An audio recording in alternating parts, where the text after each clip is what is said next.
Hello, everybody. This is Jeevan Mello coming to you live. Thanks to Papo, SECOVI-RIO, and APSA for bringing us together on this world panorama of COVID-19. Yes, all of us have gone through some real tough times of recent days, and everyone is feeling the challenges. You are feeling it, and I'm feeling it. I'm very honored to talk to you today about what we are doing in our part of the world to combat this dreaded disease. Community associations, condominiums, and all sorts of housing estates are all facing the same challenges across the world. No matter which country you're from, no matter which city, all of us are going through the same things. It has had an impact on everything we do. It has had an impact on the maintenance, on our budgeting, on our dealing with the local authorities, on our movement for sure, and dealing with our residents and homeowners, the very people that we're doing all this for. I'm very blessed to live here in the United Arab Emirates because I believe our government is doing everything that's humanly possible to make sure that all of us are protected. There's been a lot of stimulus packages that's been announced by the government. There have been sanitization drives. They're going across all the streets, across all the communities, making sure they are sanitized, they are cleaned. If there are any chances of any infections, they're taking care of it. Recently, we had a person who had a positive infection in one of our buildings, and the local authorities, they came, they went through the entire building, cleaned up the entire building to make sure that everyone is secure. So I'm very, very proud to say that our local authorities, along with the different services, the municipality and the pest control, are going all out of their way, above and beyond their normal duties to keep this place safe and clean and to protect all of us. We as community managers, property managers, real estate managers, we have a duty. We have our duty towards our communities, our real estate infrastructure. We have a duty towards our budgets, the financial aspects, the technical aspects, but most importantly, we have a responsibility towards our homeowners, our residents, our people who live there, our guests. We need to protect them at all times. And we are not doing our jobs properly unless we fulfill these very duties. Maintenance has to go on, regardless of what we do. And what we are doing in Dubai is that we are planning our maintenance systems in such a way that we are focusing on priority items. Okay, we're not focusing on aesthetics at this point of time, but we are focusing on preventive maintenance. We are focusing on repairs. We are focusing on areas of safety and security because that's our primary focus at this point of time. Obviously, things like swimming pools and play areas and recreational areas, even though they're very important at this point of time, they've all been either closed or fenced away so nobody can use them. So we're not focusing too much on that. What we're focusing is on the utilities, especially in this part of the world where air conditioning is very important.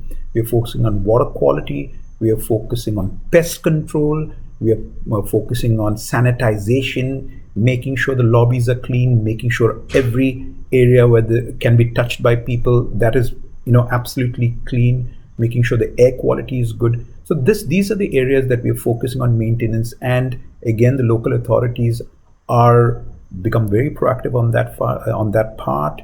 They are giving us the approvals that are required to get these jobs done. The good news for us is that the technical staff, our maintenance staff, have all been given an approval to move around freely to their places of work to make sure the buildings and the communities are in good shape. We as maybe management staff or office staff or administrative staff, we have been asked to stay at home. And so almost all of us are actually working from home. And again, there's always a silver line on every dark cloud. All of us are getting used to working from home. All of us are used to the new technology available to us to enable us to actually work from home and actually be very productive. Now, while we are unable to leave the home, we are essentially under a lockdown. There are a lot of avenues for us to get the things that we need. For example, any adult member of a household can actually go outside to the grocery and to the pharmacy up to 3 times a week. And we get electronic passes, very easy for us to apply. We just log in from our mobile. We say that we are going to this particular grocery store. We need this time, and within a few seconds or a few minutes, we get a permit. With that permit, we can go to our supermarkets, we can go to our pharmacies and get whatever we want. Now, the good news is, again, all our supermarkets and pharmacies are well stocked. There is no hurry, there is no hoarding, people are extremely civil, everyone is practicing very good social distancing, people are wearing masks, people are wearing gloves. When we go to the supermarket or we go to the pharmacy, there is someone there to check our temperature to make sure that we are not infectious in any way and we are protecting other people. For those of us who can't go out, we're talking about younger people, older people, people who are prone to diseases. Again, we have a lot of delivery options. The local authorities has allowed anyone who is in the pharmaceutical industry or the healthcare or the food and retail industry to have enough of delivery services available. So it's very often that we feel like ordering some food for this evening. We just use our regular apps, and within an hour, sometimes even lesser, we get our food delivered hot and fresh. And same thing with any medicines. So there's a lot of delivery services available. In fact, that business has gone up tremendously.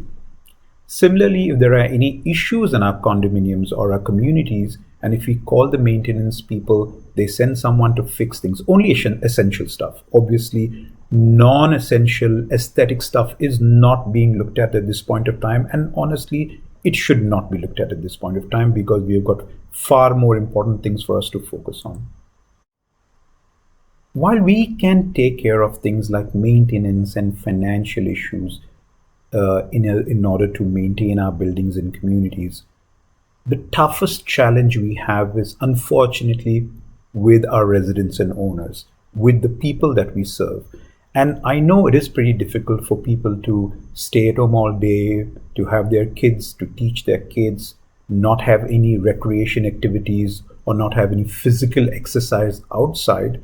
But it's important for people to stay home. So part of our responsibility as community managers and property managers or real estate managers is to create this awareness to tell people you must stay home. Staying home saves lives. There's no question about it. And as part of our duty is to actually tell people why. So a lot of our real estate management staff have been creating some great awareness in social media, or even calling people, sending emails, telling them the importance of staying home. And it's important for them to be socially distant. We need to keep that gap. It's from 3 feet to 6 feet. We prefer 6 feet, but of course the minimum is 3 feet or 1 meter. Keeping socially distant from somebody else will allow us to flatten the curve to make sure that we don't have more cases on our heads, and so it allows those people who are really seriously ill or those who are prone to any diseases to get the medical attention they need. So everything that I talked about today is not uncommon in any part of the world.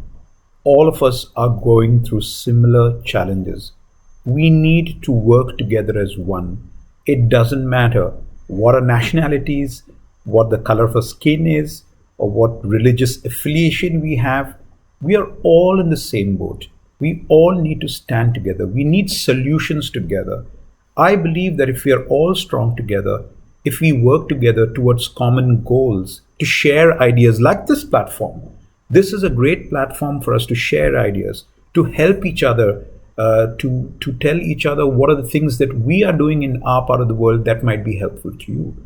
I know I learned a lot from the other webinars that we've had. what CIA has done, the neighborhoods services they have done, and we've tried to use the similar ideas that we've learned from other countries, from other communities, to make life better for our own residents, for our own owners, investors, and of course, the people who live in this beautiful land. I thank you very much for giving me this opportunity to talk to you today, and I wish for all of us to be strong, to be the leaders that we are meant to be, to really stand out and fight against this dreaded disease. And I'm very, very sure that we will end up being victorious, that we will become stronger, we will become closer. So even though we are socially distant, in our minds and in our hearts, we will be closer to each other. And once this crisis is over, we are going to be an extremely strong profession, a profession that people all around the world would admire, because many of our people are those frontliners, are those people who are serving others. I wish all of us all the best. Stay home, stay safe. Thank you.